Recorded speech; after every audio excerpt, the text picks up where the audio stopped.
Hey, it's another week, another recipe, and today we are going full-on fall cozy with a 1940s pumpkin soup that is literally the best thing ever.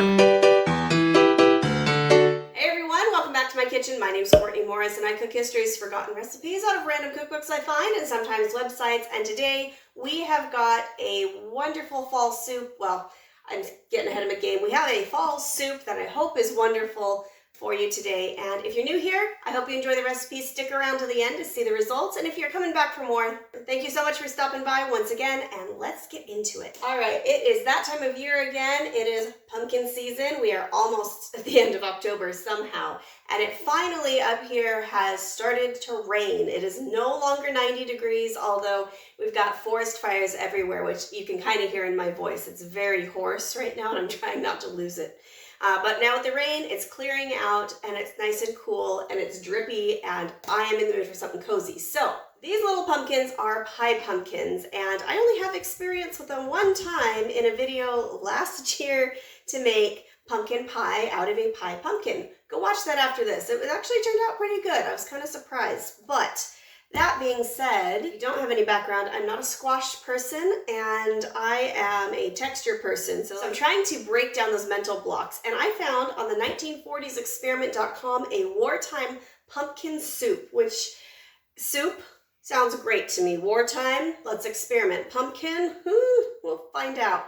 All right, so wartime veggies were the thing you ate because you grew your own. So it makes total sense that you would have a pumpkin available to you. And this says to cut open the pumpkin, scoop out the seeds and the insides, and slice and chop into medium chunks. Now last year I had a really good intention of baking these pumpkin seeds, and I didn't. I just chucked them to the chickens and called it good. Man, that smells like Halloween. That takes me back every time I smell a pumpkin to being a little kid and going, it stinks. Because now I'm the one that gets to clean out the pumpkins, as my dad doesn't here. So Dad, feel free to come up and clean out the pumpkins this weekend when we carve pumpkins, please. Okay, also while I am cutting this up, I noticed as I was able to do my first poll on YouTube, which was awesome, to be able to get your guys' feedback. The 1940s are that one by a long shot. I had asked in the poll what your favorite era of recipe experiment to watch on this channel was, and it was indeed the 1940s, which is awesome because I love it too. I do like the old ones too. I like the source recipes for a lot of things, especially the recipes that, don't forget to take the sticker off, especially for recipes that are still used today, because I want to see how it started, how it was done, and how much we've manipulated it, and if it even looks like the same thing, because sometimes it doesn't. All right, so it says to chop them into medium to large chunks, and you want to do it not so small, I'm assuming, because eventually you're going to cut off the skin part. You don't eat that part.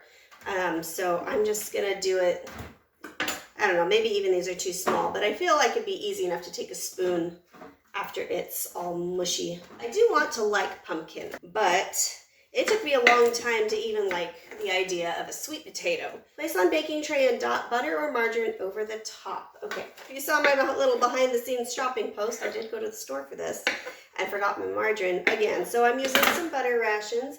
I'm not sure how to dot this on the top. I've got 2 ounces of butter here, and I'm wondering if I need to brush it with butter because it says to dot over the top, but I don't know how I'm going to, get it even on this. So I'm gonna melt my butter and just kind of take a pastry brush and brush over the tops. Maybe it'll help make it a nice color. And after we're done putting the butter on this, it says to put in the oven for about 45 minutes, turning over once or twice. And it says a moderate to hot oven. I'm just gonna do 350. I'm gonna shove these in and then we'll get started on the soup portion. Now I still have about 1 ounce of butter left, just enough for sauteing these onions.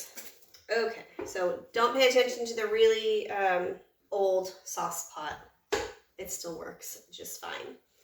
All right, so I'm gonna stick in my butter and turn this on until it gets warm, and then I'm gonna stick in my onions.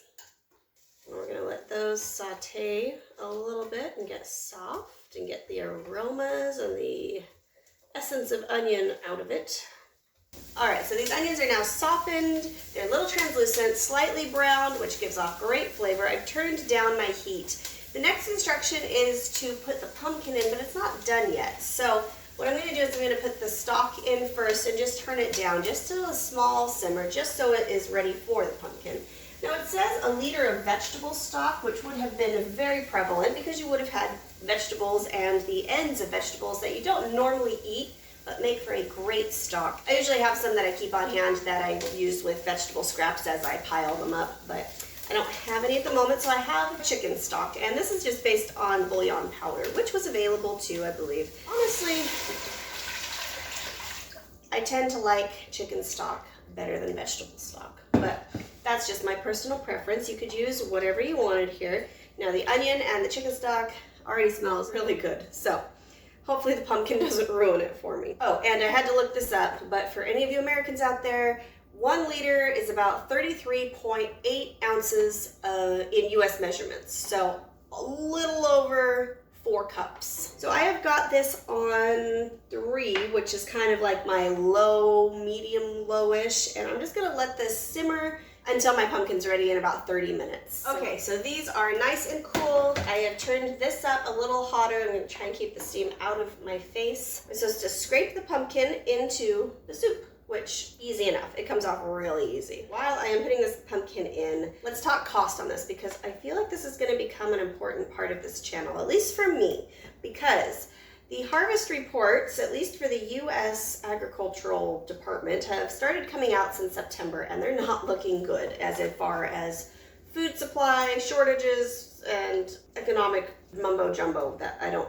particularly understand, but I understand enough to know that I need to figure out how to keep my family fed, that no matter what the prices go to, or if there are severe shortages like rationing, I want to be able to feed my family. So going forward, I think with all the recipes that I do, I'm going to do a cost breakdown of how much these 1940s, wartime, and even, if I put in a few other eras in, how much they're going to cost real time. So this pumpkin soup in particular, the chicken stock I used is this stuff, and it costs about $6 right now where I'm at, and I used a whole 8 cents worth. That's not a lot. That stuff lasts for quite a while.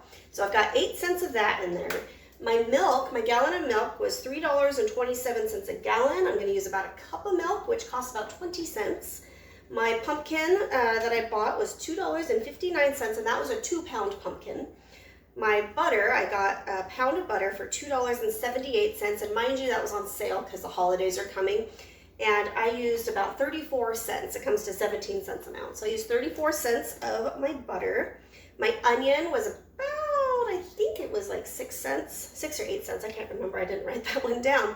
And so all in all, this whole soup that I'm making that's supposed to feed a family of 5 cost me $3.30. I did not put in the cost of the bread that I made back there. I would say maybe that was $1, maybe. But really, I mean, you could go and get a $1 loaf of just sandwich bread, toast it with garlic butter, and you'd have a lovely side. But my point being is, if we are going to be going into some harder, rougher areas, at least in the food department, we can at least know we are prepared. And one thing that I am really hoping that you get out of this channel is that you'll be able to figure out what to do if there is a shortage on everything and you can't get some things. All right, so it says simmer another 20 minutes. It's been going pretty good. Everything's really soft and lovely. And it says place all the contents of it in a liquidizer, or as we know it as a blender. And the blender was invented in 1922, so I'm safe to say that I can use a machine to get this all pureed and stuff. However, I like my emulsion blender better. Thank you, Mom. We are going to pulse this until a thick puree is achieved. All right, it is now nice and soup-like, and now we need to add in the milk. Now it says milk to consistency. You could use powdered milk too if you are on a budget, or you don't have this, no problem. I would say if you're using powdered milk though, I would add in a tablespoon or 2 of butter just to get the extra fat content for the richness. I'm using whole milk, which has a fat content already in it, so yeah, I wouldn't really necessarily need to, but even though I might still because it's delicious. But the point is, if you're using powdered, you're gonna need to make up that fat content in there. All right, and then salt and pepper. And the pepper I'm using is a peppercorn medley grinder. I think it gives it a little better flavor because it has different flavors of peppercorns in it, but honestly, regular black pepper or white pepper or whatever pepper you have, go for it. That smells delicious. I'm gonna make a little 1940s housewife adjustment because I feel like housewives back then would have. And nutmeg. When you're making savory soups like this, nutmeg is gonna be your best friend. You don't need a lot, just enough to it just enhances it. I don't even know what the word is. Let's try it out. Oh my gosh. Oh my gosh. Okay. I have grown up a little bit. This is delicious. Okay, I stand corrected. I am starting to love pumpkin. This is really, really good. And how easy is this? 1, 2, 3, 4, 5 ingredients, not including salt and pepper, but make this. You have got to make this. What? Oh my gosh, it is so dark outside. We're supposed to get thunderstorms this afternoon too, so I am so happy that I have a soup for a thunderstormy day, and I'm so happy I dropped my ladle.